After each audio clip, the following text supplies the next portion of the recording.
Kia's crossover SUVs have become fully competitive at the right time.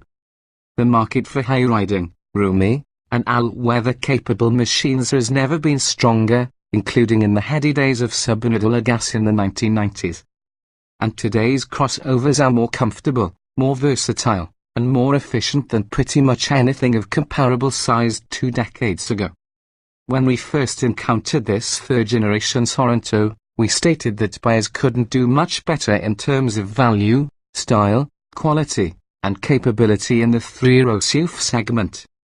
2 subsequent short exposures at our Ann Arbor headquarters confirmed that Kia had indeed cooked up something savory. But would those impressions hold up over a full, 40,000-mile long-term test? We restrained ourselves when we spec'd our Sorento, going for the penultimate $40,795 SX trim level rather than the full hog SX Limited, aka the SXL. The Sorento starts at $25,795. So we're missing out on some chrome exterior trim, wood interior accents, front seat ventilation, Napa leather upholstery, and second-row heated seats, absences that cause us to lay our head on the non-heated steering wheel and weep. We'll have to be comfortable with our crossover's fancy 19-inch gunmetal finish wheels, 14-way power driver's seat, panoramic sunroof, regular leather, LED tail and accent lights, and other goodies. Other items baked into our particular Sorento as standard include a third-row seat, dual-zone automatic climate control, a 110-volt household electrical outlet, an 8.0-inch touchscreen infotainment system with navigation, real-time traffic, and Bluetooth connectivity, proximity entry and start, and a 7.0-inch TFT screen in the gauge cluster. Oh, and exclusive red-painted brake calipers, which are very important. To all of that we added $1,385 in small items, among them a tow hitch, an auto-dimming rear-view mirror, and a washer fluid heater, for a final tally of $42,180. Okay, life ain't so bad.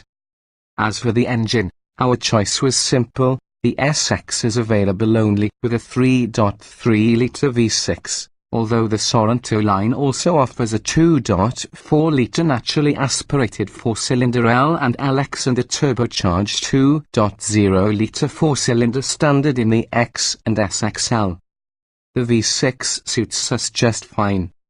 While the Sorento's 2.0T is strong enough to pull around 4,200 pounds or more of QF, the market's swift adoption of downsized turbocharged engines means we don't get to play around with naturally aspirated 6 cylinders much these days, and the 6 is rated to tow 5,000 pounds versus the 2.0 litres 3,500. Our observed fuel economy so far, 19 miles per gallon, isn't stellar, but it matches the EPA combined rating and is only 1 mile per gallon lower than we saw in our test of an AWD turbo 4-cylinder model. Initial commentary has largely been positive. This might just be the best modern Kia, wrote our very first logbook commenter, online editor Alexander Stockcloser. Big bounds forward in ride quality, opined technical director Eric Dingwall, referencing an occasional bugabooing previous Sorentos, and the body control is spot on. The crossover's interior roominess, general comfort, and solid structural feel have also drawn compliments, as have the interior materials, which wouldn't be out of place in a vehicle with a luxury badge on the nose. Not all has been rosy, however, and the steering has come in for the most complaints. The system in the SX and in the SXL differs from other Sorentos in that it mounts the electric assist motor on the steering rack rather than on the column, in the interest of providing better feel. We're not sure Kia should have gone to the trouble of developing 2 setups. The early returns show the steering in our Sorento to be afflicted by numbness and a tendency to require minute corrections during straight-line cruising, as are some other Kia vehicles. In addition, multiple drivers have commented on the steering's notchiness, as when you're holding the wheel in a steady curve, think cloverleaf ramp, and making small inputs, you can feel the boost ebb and flow. It's as if the EPS electric power steering was tuned to follow stair steps rather than a smooth curve, said Tingwell.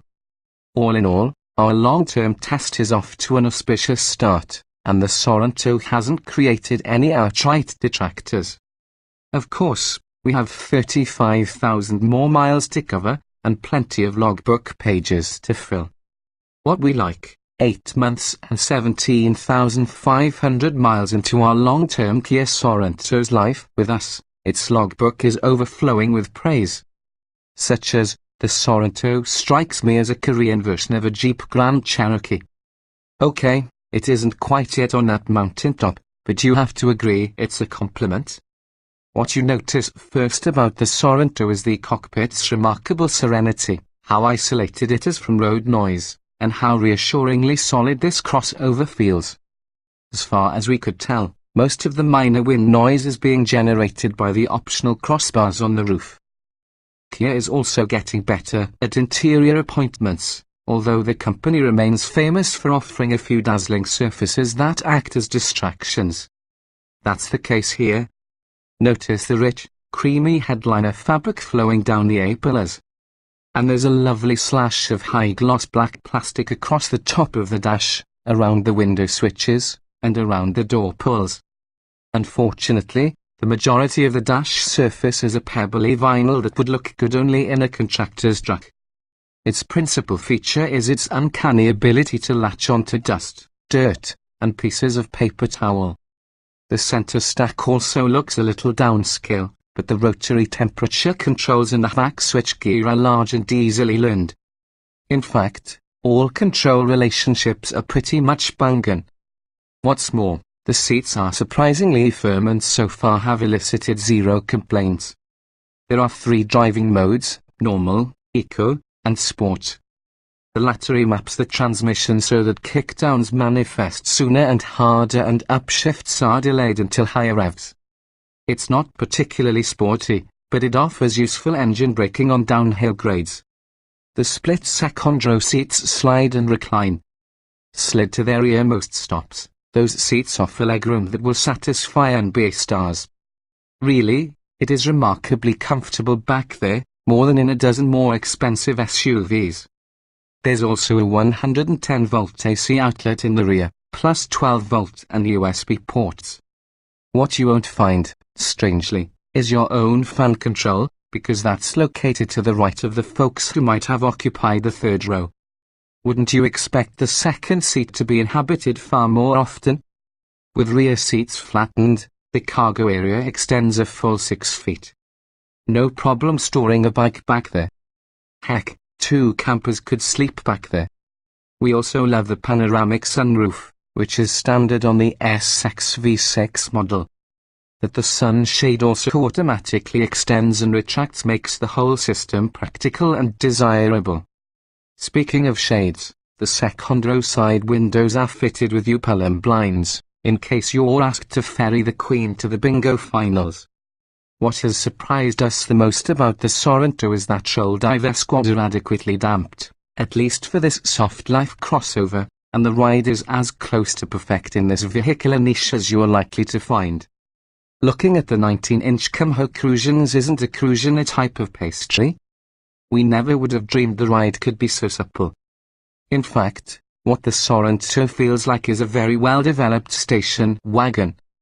What we don't like, this may sound facile, but the Kia Sorento is one of the blandest, most universally generic-looking crossovers extant. It looks like its exterior shape coalesced from a team of 30 stylists, all too willing to head home at 3 p.m. When you lose your Sorento in Costco's lot, you'll wind up searching for it by color, not shape. Prepare to make accidental unlawful entry into other folks' vehicles. Despite the 3.3-litre V6's 290 horsepower, the Sorento feels rather languid, even though 60 miles per hour is achieved in a not-so-bad 7.1 seconds. Step-off is especially pokey, but at least it makes it easy to drive smoothly, and the V6's low levels of NVH comprise a double bonus. Observed fuel mileage so far is 21 miles per gallon. The steering's heft is fine, on center feel is excellent, and tracking is satisfactory. But the steering delivers little info about the Tirette or road interface. Worse, the electric power assist seems to fluctuate, as if tuned in steps instead of one fluid arc. It means that even if you summon a perfect steering angle on turn-in, you'll be making corrections moments later. On the upside, the column itself is generously adjustable for reach and rake. Another oddity, before the brakes bite, there's a funny dead spot on initial application of the pedal. But it's another quirk easily mastered. You can buy a Sorento SXAWD the second highest trim level at a base price of $40,995. On our long-term model, we added the roof crossbars $225, a cargo net and tray $165, the auto-dimming mirror $350, a tow hitch $395, and a windshield washer heater $250. All of that pushed the as-tested price to $42,180. If you're saying, that's a lot for a Kia, well, we said it first. What went wrong? In Livingston, Montana, the Sorento suffered a flat right rear tire. Changing it was a breeze until it came time to return the spare back up into its hidey hole beneath the cargo area. That's when it will hang up on the optional tow hitch, every damn time, becoming a sweaty ordeal requiring a top-person team not prone to cursing. Plus, be willing to sacrifice one shirt. So far, nothing on our Sorento has broken. It has undergone 2 scheduled services, and that's it. On the other hand, the automatic cargo hatch opener is prone to balk and fuss, as if it's about to stage a coup. Also, someone gently backed into the Kia's rear hindquarters, breaking a section of red reflective plastic, not all of it, just half of it. It's difficult to notice, so we'll have to decide whether it's worth replacing. Where we went, apart from a trip to Chicago, the Sorento was pretty much a homebody. Until, that is, road warrior Mad Max Mortimer aimed its grill west, checking out Mount Rushmore and eventually depositing the car with the editor of our Montana desk, when nothing at all was happening. Since then, the Sorento has accomplished a serene trip to Livingston, Montana, the home of reclusive writers and Hollywood celebs, all of whom eventually migrate to the Murray Bar, as did we. As this is written, the Sorento is headed to Milwaukee by way of Denver, then back to the Montana desk, when nothing at all is still happening.